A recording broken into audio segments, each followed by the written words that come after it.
Hey, salut à tous et bienvenue pour cette nouvelle vidéo review Saint Seiya Next Dimension. Ici on attaque le tome 11. Sur ce on perd pas de temps parce que le tome est long et la vidéo risque de prendre un certain temps, mais bon je sais que vous allez kiffer. Allez c'est parti. Tiens, monsieur Tanan. Comme je suis content de vous voir. On reprend avec l'image du sanctuaire tout entier qui part en couille à cause de l'avènement de la 13e maison. Doko continue de monter pour rejoindre Athéna afin de la tuer et s'inquiète de la montée en puissance du cataclysme ambiant. Il nous explique qu'avec l'apparition de la maison d'Ophiuchus, ça sera carrément l'effondrement de l'univers entier, rien que ça. Et on apprend qu'il galère pour avancer à cause des perturbations de l'espace-temps, c'est ralenti ou il fait du surplace, un truc du genre. Du côté de Shun et Tenma, ils font face à un précipice, car apparemment des pans entiers d'escalier sont en train de s'écrouler avec les tremblements de terre. Et là, devinez quoi, Tenma, comme à son habitude, le mec n'apprend rien, se dit c'est pas ça qui va nous arrêter, allez on trace.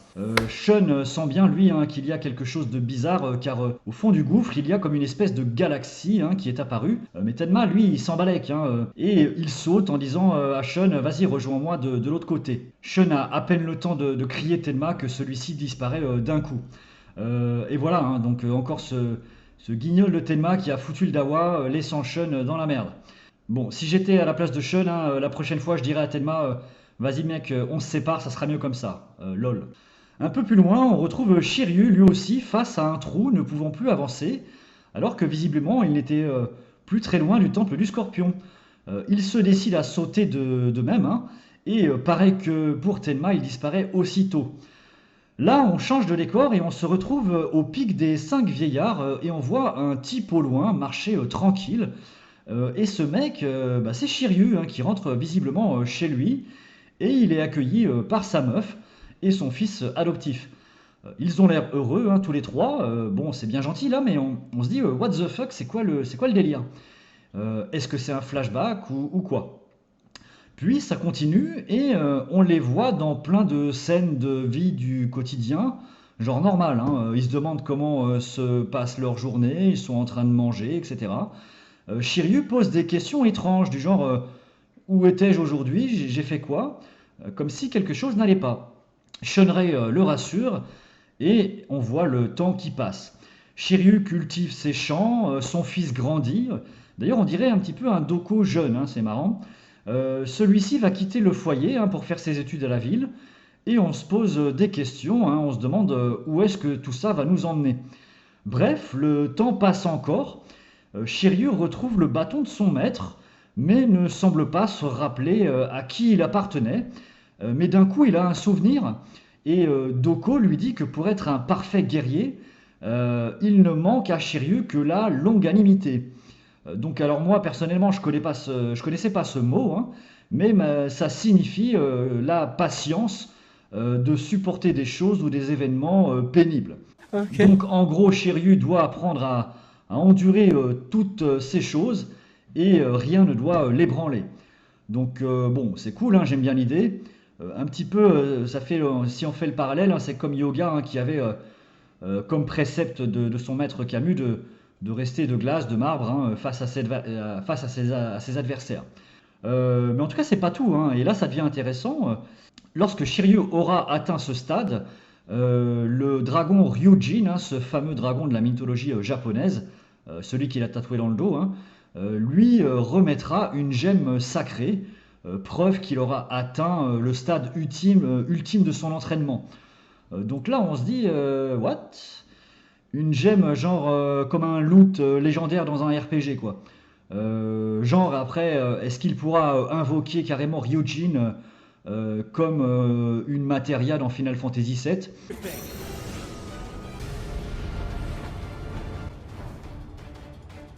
Bon, je divague un peu là, mais il y a un délire quand même quelque part.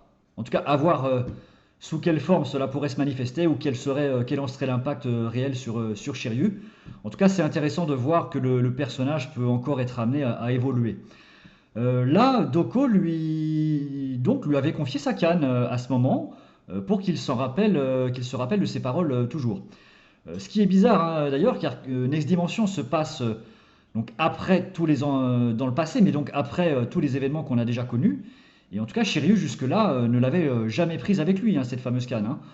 Donc ça veut dire que soit il s'en fichait, ou peut-être qu'il pensait que cela n'aurait pas réellement d'importance. Bref, à nouveau le temps passe et on voit que les souvenirs du vieux maître s'estompent petit à petit et Shiryu devient vieux. La famille s'est agrandie, donc Shiryu est devenu un papy et coule des jours heureux. Donc là, on se dit clairement que ce n'est pas normal, hein. Il y a un truc qui cloche. Le flashback est entremêlé d'événements du futur. Bon, c'est un peu chelou, hein. On se demande ce qui est réel dans tout ça. Puis on arrive au chevet de Shiryu qui est alité au seuil de la mort, visiblement entouré de toute sa famille. Et on voit qu'il est sur le point de rendre son dernier souffle. Ça fait bizarre d'ailleurs de voir ça, hein, le visage un peu squelettique de Shiryu. Là, il fait le bilan de sa vie. Bref, donc il a mené une vie paisible, mais là il se dit qu'un truc cloche. Et son regard prend feu, hein, et il percute quelque chose. Il se dit que cette vie, ce n'est pas son genre, qu'il est un guerrier et que son rôle est de protéger la Terre ainsi que Athéna. Là, on skip et on revient donc à Sean et on voit sa chaîne hein, qui s'élance pour remonter Tenma, évidemment, hein. Sean d'ailleurs s'inquiète de sa santé au lieu de lui dire arrête tes conneries et réfléchis un peu la prochaine fois, s'il te plaît. Bref, en tout cas, Sean dit à Tenma hein, qu'il avait disparu pendant un court instant, ce qui a l'air de choquer Tenma, hein, qui répond que non, il a erré dans les ténèbres pendant un temps qui lui a semblé infini. En tout cas, il semble en être persuadé, et Sean suppose que cela doit être un des effets de la distorsion de l'espace-temps qui les entoure. Puis on revient sur Shiryu, qui semble être revenu au sanctuaire d'un coup, hein, et se disant qu'il a fait un rêve. Mais en fait non, hein, il percute, et nous aussi, hein, par la même occasion, qu'il a aussi été victime de cette distorsion, et que cela l'a fait vivre carrément lui aussi plusieurs années dans une autre timeline. Et en quelque sorte, c'est le bâton du vieux maître hein, qui a déclenché son retour. Donc là, on est en plein mode Inception, hein, comme dans le film, hein, c'est carrément ça. C'est à se demander hein, si Kurumada ne serait pas un fan de l'œuvre de Nolan. En tout cas, si on y réfléchit 2 minutes, hein, c'est complètement ouf, hein. Ça veut dire que Shiryu et Tenma ont vécu une vie alternative, genre pendant 20, 30 ou 50 ans de leur côté, avant de revenir dans la réalité. Donc ça, c'est de quoi rendre complètement fou en vrai, hein. Mais oui, c'est clair. Si on en revient donc au parallèle avec Inception, Marion Cotillard, si je dis pas de bêtises, justement se suicide à cause de ça, ça l'a rendu folle. Et puis pareil hein, au bout de tout ce temps passé, toutes ces années passées de leur côté dans un autre monde, est-ce qu'ils se rappellent encore, une fois qu'ils sont revenus dans la réalité, ce qu'ils sont en train de faire au sanctuaire, ce qu'ils étaient venus faire ici. Savent-ils encore se battre? Donc bref, hein, moi personnellement, ça appelle plein de questions. Alors je vais peut-être un peu loin dans le délire, hein, mais bon, bref, en tout cas, peut-être que ces années leur auront permis de gagner en sagesse. Je doute un peu pour Tenma, mais why not? En tout cas, Shiryu est remotivé comme jamais et il se remet en route. À noter hein, qu'il a dû réapparaître du bon côté de la montagne, hein, car il arrive directement à la maison du Scorpion. Sinon, hein, je vois pas comment il aurait pu faire pour passer s'il était revenu à son point de départ de l'autre côté. Bon, en tout cas, c'est pratique, hein. En tout cas, dans le temple, il ne ressent pas de présence, mais il a l'impression que quelqu'un l'observe, comme bien souvent, hein. Là, un frisson lui glace le dos et il y a une apparition, un démoniaque, qui le fait flipper et lui demande de s'en aller, puis ça s'en va. Puis ça recommence. Ça s'en va et ça revient. Là, Shiryu se dit qu'il n'est pas fou et demande à haute voix si c'est le chevalier du Scorpion qui fait tout ça. D'un coup, le corps de Shiryu ne lui obéit plus Et apparemment, ce serait une des techniques du Scorpion. Shiryu tente d'expliquer la situation, mais le Gold pense que c'est à cause des bronzes qu'il y a tout ce bordel, toutes ces perturbations dans le sanctuaire, et il décide de le punir. Donc là, il déclenche d'on ne sait pas trop où son attaque, l'aiguille écarlate, qui touche Shiryu un petit peu partout. Là, Shiryu douille bien. D'ailleurs, il se demande où peut bien être caché le chevalier, car il n'est pas visible. Puis il se reprend une attaque. Là, il se dit qu'il va devoir faire quelque chose, sinon il est mal barré. Apparemment, la barrière, en tout cas, qui l'empêchait de bouger, ne fonctionne plus. En tout cas, pourquoi on n'a pas, en tout cas, j'ai pas l'impression qu'il s'est passé quelque chose pour que ce soit désactivé, à moins que le Scorpion peut-être ne puisse pas faire les deux techniques en même temps. En tout cas, bref, Shiryu est en train de subir. Mais là, en tout cas, malgré cela, il décèle au loin une forme de Scorpion. On revient du côté de Shun, qui est plus malin que son acolyte, et attache sa chaîne de l'autre côté du rocher pour se la jouer Indiana Jones. Bon, ça tombe bien aussi, le mec, il a le matos pour ça, il est équipé. En tout cas, ils passent tous les deux le gouffre. Allez, on retourne au temple du Scorpion, où justement on voit Shiryu devant l'armure, mais sans son porteur. Donc celle-ci était en train de tirer en mode automatique, comme une tourelle de combat dans les jeux vidéo par exemple. Puis elle s'anime et se déploie pour prendre forme humaine, mais apparemment reste vide. Mais en tout cas, malgré cela, elle continue de tirer sur Shiryu. Puis là, l'armure se met à parler, disant défends-toi. Et elle dit qu'il a eu la générosité de prendre cette forme afin que Shiryu puisse distinguer sa silhouette. Trop sympa. Donc du coup on capte que le perso est invisible en fait, mais pas tout à fait, car ce serait pas tout le temps, c'est chelou. Et il semble le voir venir, car il dit à Shiryu que là apparemment il va redevenir visible. Et là petit à petit le chevalier se matérialise organe par organe, les vaisseaux sanguins qui apparaissent, etc. Donc c'est un peu creepy. En tout cas, si vous connaissez le film Hollow Man de Verhoeven avec l'acteur Kevin Bacon, à un moment donné dans le film il se matérialise, en tout cas il se métamorphose dans le film un petit peu de la même façon. C'est assez similaire. Donc vraiment, je me demande vraiment si Kurumada n'est pas un fan, un cinéphile, et qu'il s'inspire un petit peu peut-être de toutes ces scènes. Bref, le Scorpion en tout cas apparaît en forme humaine, et son nom donc est Écarlate. Là, il rebalance une attaque à Shiryu, qui était resté bloqué apparemment. Et le Gold lui dit qu'il a déjà donc à ce stade envoyé 7 aiguilles et que Shiryu doit commencer à les sentir passer.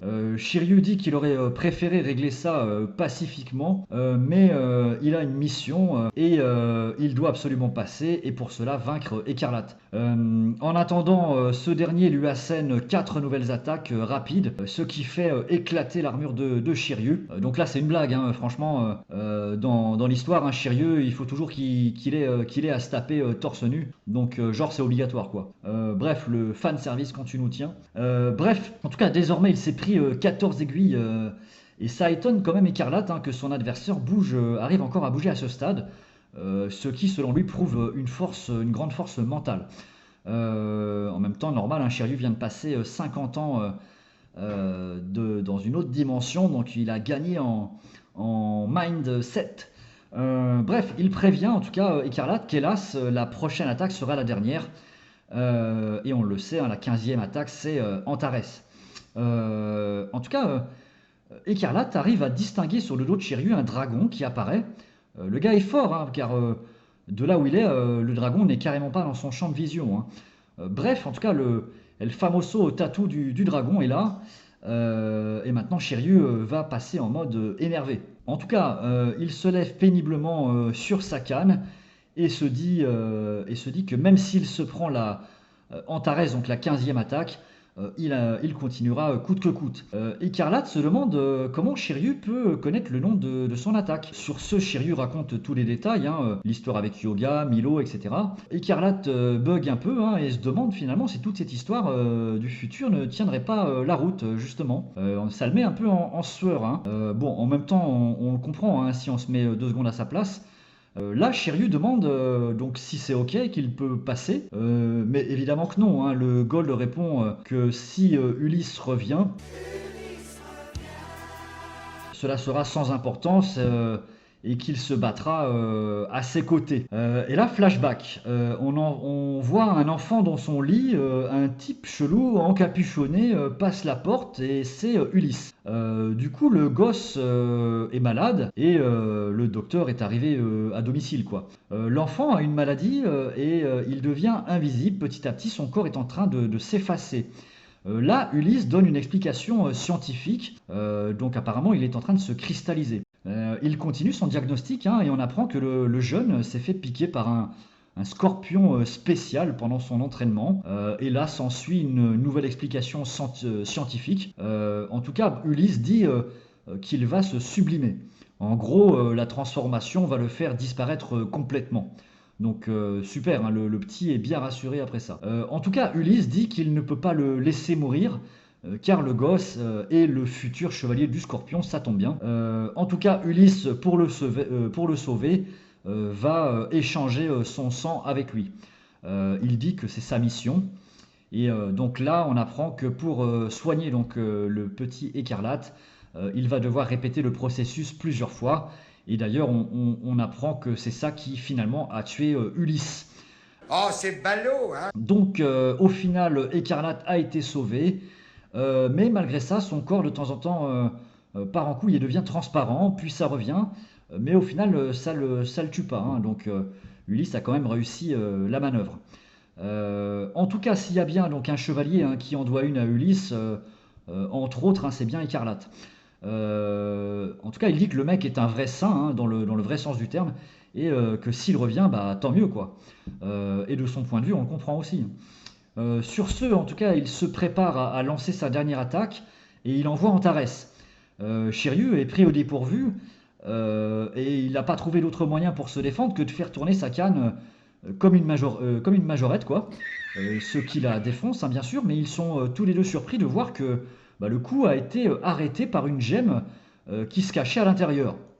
Donc là, truc de ouf aussi. La gemme se met à briller et disparaît pour réapparaître carrément incrustée dans la griffe du dragon sur le tatouage dans le dos de Shiryu. Et là, on fait le parallèle avec les mots qu'avait prononcé Doko un peu plus tôt, ce qui signifierait que Shiryu aurait atteint la longanimité, très certainement grâce à ces années passées dans son rêve. Enfin, en tout cas, on peut supposer que ça peut être ça aussi. Et en tout cas, Shiryu, on se dit maintenant, va bénéficier d'un power-up. On a hâte de voir ce que cela va donner. En tout cas, truc bizarre, c'est que, comme par hasard, Écarlate connaît l'histoire du dragon, l'histoire de la gemme et tout ça. Donc ça tombe bien. Mais il dit que malgré tout cela, ça ne change rien pour lui. Dans tous les cas, toutes les attaques qu'a déjà subi Shiryu vont le faire se vider de son sang. Il va finir par perdre petit à petit tous ses sens et mourir quand même. Shiryu essaie de se défendre, mais il est KO. Écarlate reconnaît donc la valeur de Shiryu et lui dit: allez, c'est bon, tu peux passer. Mais Shiryu répond non. Si je pars maintenant, ça remettra en question tout ce que j'ai accompli. Je dois t'affronter. Écarlate dit que ok, qu'il en soit ainsi, je vais te frapper au max de ma puissance de chevalier d'or. Shiryu répond ok, je vais riposter moi avec le poing du dragon, boosté par la gemme. Et là, ils balancent tous les deux en même temps leur attaque. On les voit de profil se tenir tête avec leurs signes en fond, comme précédemment dans les affrontements importants. Et le combat se termine rapidement, les deux étant passés à travers l'un de l'autre et s'étant arrêtés.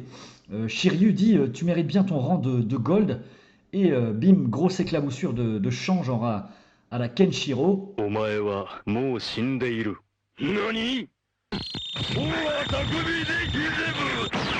Puis il s'écroule dans une mare de sang. Écarlate répond non mec, c'est moi qui ai perdu. Et là, on voit qu'il a un ongle cassé, lol. Alors ok, peut-être que l'aiguillon est censé être ultra difficile à casser en temps normal. Mais bon, ça fait quand même sourire que l'attaque du dragon boostée par la gemme n'ait pas été finalement si spectaculaire que ce que l'on aurait pu souhaiter. En tout cas, Écarlate a l'air de trouver ça quand même assez ouf, contrairement à moi du coup.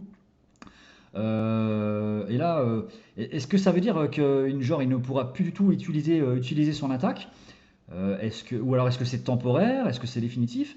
Euh, est-ce qu'il a un autre ongle Antares sur son autre main, du coup, pour pallier à ce problème?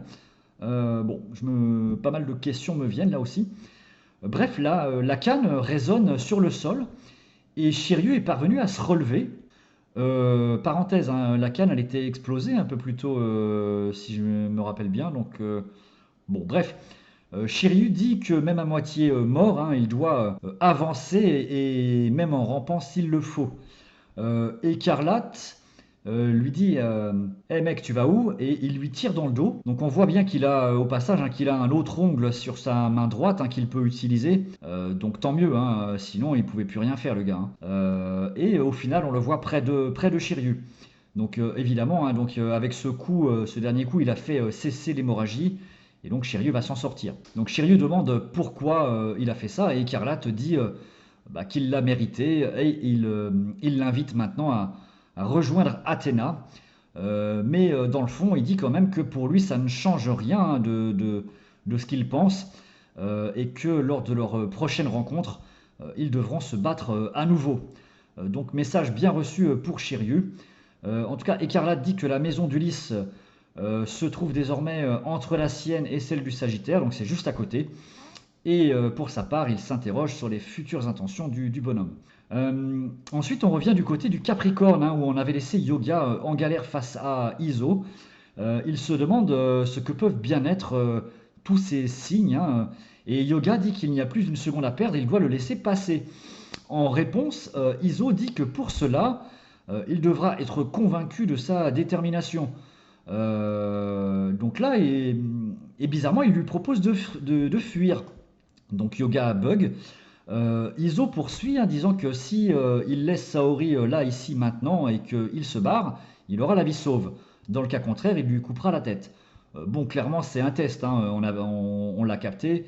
Et Yoga répond que non, c'est pas la peine, hein, il est déter et il reviendra pas sur sa parole.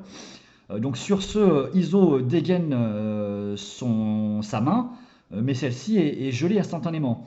Donc là, il est deg, hein, il comprend pas ce qui vient de se passer. Et c'est stylé, hein, car Yoga, il est assis là, genre, il a fait ça à la vitesse de l'éclair. Iso, en tout cas, n'en revient pas. Yoga lui dit que sa lame est dangereuse et qu'évidemment, il ne pouvait pas le laisser le risque qu'elle blesse Saori. En tout cas, il enchaîne en disant que il a gelé simplement une fine couche, hein, de son bras et que Iso retrouvera l'usage de celui-ci un peu plus tard. Iso s'interroge, reconnaissant la force de son adversaire, hein, et demande pourquoi il ne réplique pas plus que ça. Yoga, en tout cas, comme il l'avait déjà dit précédemment, hein, ainsi que tous les autres, hein, finalement, dit qu'ils sont dans le même camp, hein, et qu'il n'a pas envie d'affronter un camarade. D'un coup, Iso brandit son Excalibur et il se libère de la glace directement, ce qui surprend Yoga. Mais au final, c'est pour couper un serpent qui se pointait juste à côté. Donc le Chevalier d'Or, hein, n'a pas du tout été retenu bien longtemps par l'attaque de Yoga. Et heureusement d'ailleurs, hein. Donc en tout cas, voyant les serpents débarquer, Iso dit à Yoga allez, vas-y, barre-toi. En tout cas, la détermination de Yoga finalement l'a convaincu et il lui confie Athéna, tout en faisant place nette autour d'eux. Donc là, il a soigné également Yoga, hein, des blessures qu'il lui avait infligées un peu plus tôt. Et Yoga s'apprête à repartir et jure que lui aussi avancera même en rampant s'il le faut. Donc on reconnaît bien nos bronzes pour ça. En tout cas, Iso n'en doute plus, mais il avertit Yoga que l'occupant de la prochaine maison, hein, donc celle du Sagittaire, est comment dire, un peu spécial. Donc là, petit retour dans le présent en 90. Marine, hein, qu'on avait laissé au sanctuaire après son petit affrontement contre Shina, constate un cosmos qui s'intensifie autour du temple d'Ophiuchus. Elle dit que ce temple est proche de celui des dieux. Notez le proche quand même, hein. Là, à ses pieds, elle trouve une flèche d'or, comme ça, sortie de nulle part, et reconnaît une flèche, reconnaît là la flèche du Sagittaire, mais elle est un peu spéciale, cette flèche apparemment. Puis elle ressent quelque chose qui vient du temple du Sagittaire, un peu plus loin, et elle décide d'aller voir. Elle arrive donc dans la maison du Sagittaire et à sa grande stupeur, et la nôtre aussi, hein, elle constate que le testament d'Aiolos qui était gravé dans la roche a disparu. Alors là, what the fuck aussi, hein. Qu'est-ce qui se passe dans cet univers, hein, tout part en couille. En tout cas, retour sur Yoga, hein, qui lui aussi entre dans le temple du Sagittaire, mais 200 ans plus tôt, hein, et il prévient direct son occupant, hein, qu'il y a quelqu'un. Donc là, il marche tranquille, hein, il essaie de prévenir le chevalier du Sagittaire, mais là, il se prend cache une flèche qui vient se planter à quelques centimètres de sa tête. Donc apparemment, le propriétaire, il est pas content, hein. Puis s'abat sur lui une pluie de flèches tout autour, ce qui le fait s'arrêter net. Donc là, clairement, l'avertissement est lancé. Yoga s'explique, hein, comme d'hab, mais lui, il a quand même un peu plus d'informations, hein, que ses autres potes chevaliers bronze, puisqu'il détient Athéna avec lui, il connaît l'histoire du venin, etc. Donc malgré ça, hein, en tout cas, rien à foutre, hein, il se prend une flèche dans l'épaule, et cette fois-ci, ça commence à devenir compliqué pour lui. Il enlève la flèche, il la jette au sol, et il comprend donc que la discussion est inutile, malgré tous les détails qu'il a pu donner. En tout cas, Yoga prend bien cher, hein, dans l'histoire, hein, puisqu'entre les attaques de Mystria du Verseau, Iso du Capricorne et maintenant les flèches du Sagittaire, et, putain, il est coriace, hein, le blondinet. En tout cas, il se relève et il s'apprête à passer en force. Donc là, il esquive une flèche, il trace et il s'arrête finalement, voyant son opposant lui faire face. Mais il constate lui aussi, hein, qu'il s'agit là aussi d'une armure vide, en mode tourelle automatique, encore une fois, hein, comme Shiryu tout à l'heure. Il se demande où peut bien être le chevalier qui est censé la porter. L'armure, en tout cas le canard à nouveau, et là c'est tendu, hein, car Yoga se fait toucher, et il comprend bien, hein, qu'avec avec Saori dans ses bras, ça va être chaud de pouvoir bouger et de se battre comme ça. Donc là, pas le choix, hein, il pose Athéna au sol, dans un coin, afin de pouvoir riposter. Donc là, il tape sa meilleure pose du signe et il envoie la poussière de diamant qui congèle l'armure d'or. Il pense que ça va paralyser quelque temps celle-ci, hein, mais en fait, pas du tout, hein. Elle passe en mode décongélation et elle tire aussitôt une flèche qui va cette fois-ci se planter dans la jambe de Yoga, qui avait récupéré Saori entre-temps. Donc au final, retour à la case départ pour lui, avec une blessure en plus. D'un coup, l'armure se met à parler, donc chelou, hein. Elle dit ridicule, tu pensais passer tranquille et rejoindre Ulysse comme ça. Yoga hallucine, hein, et l'armure dit ne vois-tu pas qu'il y a un adversaire devant toi. Et d'un coup vient à se matérialiser donc le chevalier Gestalt, à ne pas confondre avec Gérald, hein, que en tout cas c'est le gold du Sagittaire. Lui pour le coup sa tête me revient pas. T'as pas une gueule de porte-bonheur. En tout cas, non seulement il apparaît comme ça sans explication, mais en tout cas le type apparemment est carrément un centaure, hein, comme dans la mythologie. Là, what the fuck, hein. On avait déjà vu un lion géant dans Next Dimension avec Kaiser, mais nous voilà maintenant avec un centaure. Donc bon, pourquoi pas, mais jusqu'où ça va aller cette histoire. Donc là, le type, ou la bête, hein, c'est selon, explique que c'est à Ulysse, hein, qu'il doit cette apparence, et se dit qu'avant de tuer Yoga, il va lui expliquer son histoire. Donc là, petite pause, hein, j'aurais tellement rigolé si Yoga avait répondu je m'en balèque mec, je me casse, ça aurait été mortel. Bon bref, en tout cas, après le Scorpion, ça fait quand même le deuxième, hein, qui va nous raconter sa story larmoyante, hein. Donc bon, c'est bien pour le background des personnages, mais là en tout cas, deuxième fois coup pour coup, c'est un peu forcé, mais bon, on en apprend en tout cas un peu plus sur leur passé. Bref, Gestalt apparemment donc kiffait un cheval, hein, une jument qui s'appelle Tania, et il la montait depuis qu'il était tout petit. En tout cas, c'était sa passion. Le cheval, c'est génial. Un jour, elle est morte d'une maladie, mais en tout cas, il ne l'acceptait pas, hein, et il allait se morfondre tous les jours sur la tombe de sa jument, priant pour qu'elle ressuscite. Donc un jour, Ulysse s'est pointé. Donc ça, c'était avant l'histoire du Scorpion, avant qu'il ne meure, hein, forcément. Et donc Gestalt, hein, l'a supplié, hein, de la faire revivre. Ulysse répond que personne n'a ce pouvoir, hein, mais Gestalt fait le forceur et promet d'être le plus grand chevalier, blabla, s'il y arrive. Ulysse dit ok, mais tu devras en assumer les conséquences. Puis quelque temps après, Gestalt commence à se métamorphoser en centaure, et il s'est rendu compte donc qu'il avait carrément fusionné avec sa jument Tania, qui a pu revenir à la vie donc de cette manière et vivre dans son corps. Donc c'est un peu spé, hein, l'histoire. En tout cas apparemment ça lui convient, et grâce à ça il adule carrément Ulysse pour ses grands pouvoirs.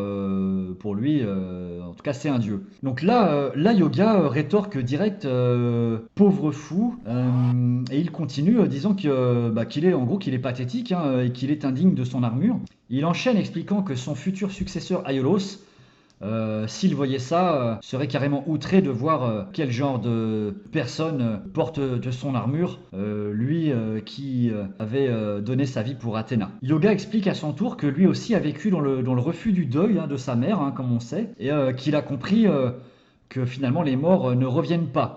Gestalt pointe sa flèche en direction de Yoga, disant qu'il a une dette envers Ulysse et qu'il ne reconnaît pas de toute façon la fillette qui est devant lui, et il tire. Là c'est quasiment à bout portant, et comme Yoga est blessé à la jambe, cette fois-ci il peut pas esquiver, mais bizarrement la flèche dévie sa trajectoire et qui surprend les deux chevaliers, et elle va se planter dans le mur derrière eux. Le mur sous le cou commence à s'effriter, et devinez quoi, c'est le testament d'Aiolos qui apparaît derrière. Donc là, what the fuck encore. Donc là, en tout cas, Yoga et Gestalt bug tous les deux, surtout Yoga. Le testament a disparu d'une époque et est apparu de l'autre à cause des distorsions temporelles. Donc là, Yoga lit le texte qu'on connaît bien. À vous, jeunes hommes qui êtes parvenus jusqu'ici, je vous confie Athéna. Donc ça nous rappelle des souvenirs, c'est beau. Et tandis qu'en 1990, le texte, cette fois-ci, vient de réapparaître soudainement. En tout cas, ça n'aura duré qu'un court instant. Du coup, coïncidence, distorsion temporelle, ou est-ce que finalement ça serait pas un peu l'âme d'Aiolos qui serait intervenue pour faire ce petit transfert d'une époque à l'autre? Le doute plane, je vous laisse choisir. En tout cas, Marine, en observant plus attentivement la flèche, reconnaît le style particulier de celle-ci. Et apparemment, donc, c'est une flèche sacrée en quelque sorte. Ça serait la fameuse flèche que confierait Athéna au chevalier du Sagittaire à chaque génération. En tout cas, dans le passé, les deux s'aperçoivent que le message n'est plus là et se remettent à discuter. Yoga explique que tous les golds qu'il a vus précédemment ici et ceux du futur lui ont tous confié Athéna.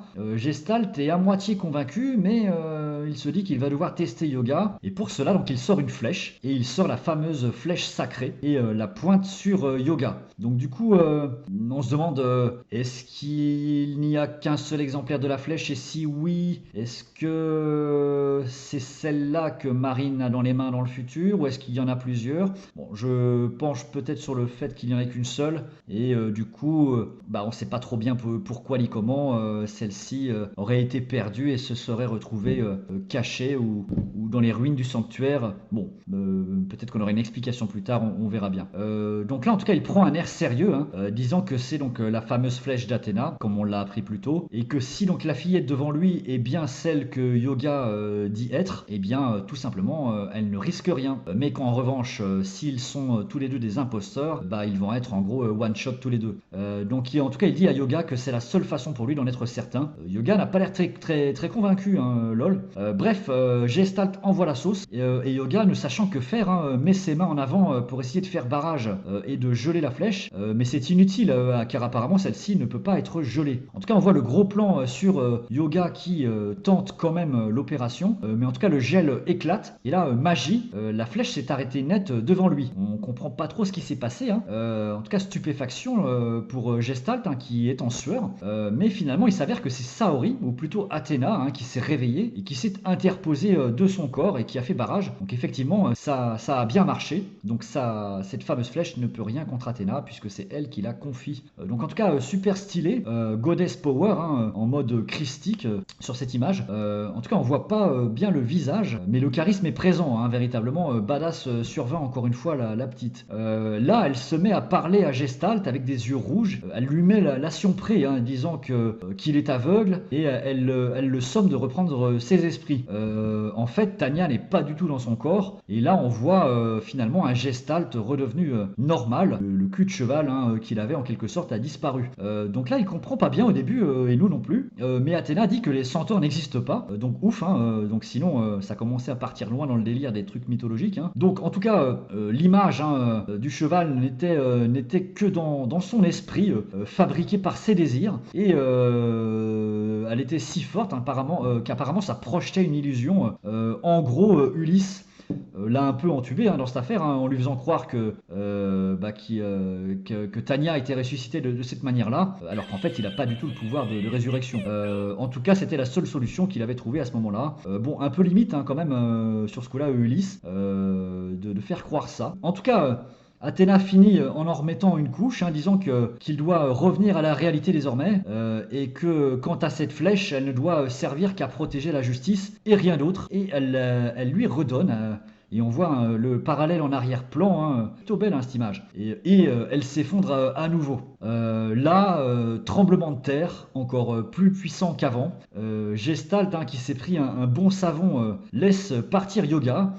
Et il s'interroge lui aussi sur les intentions d'Ulysse. Il craint d'ailleurs que si des Gold s'allient à lui, ça risque d'être un gros problème. En tout cas, Yoga, en partant, dit qu'il donnera tout si cela venait à arriver. En tout cas, ce qui est sûr, c'est que cette fois-ci, enfin, Ulysse va débarquer. Le temple vient d'apparaître. Et sur ce, c'est la fin du tome 11. Pas d'Ulysse encore cette fois-ci, mais là c'est certain, je vous le garantis, il sera là dans le tome 12, qui sera le dernier. Donc en tout cas, merci de m'avoir suivi, d'être toujours nombreux à regarder ces reviews et à me faire des petits likes et commentaires. Ça fait plaisir. Et puis je vous dis à plus.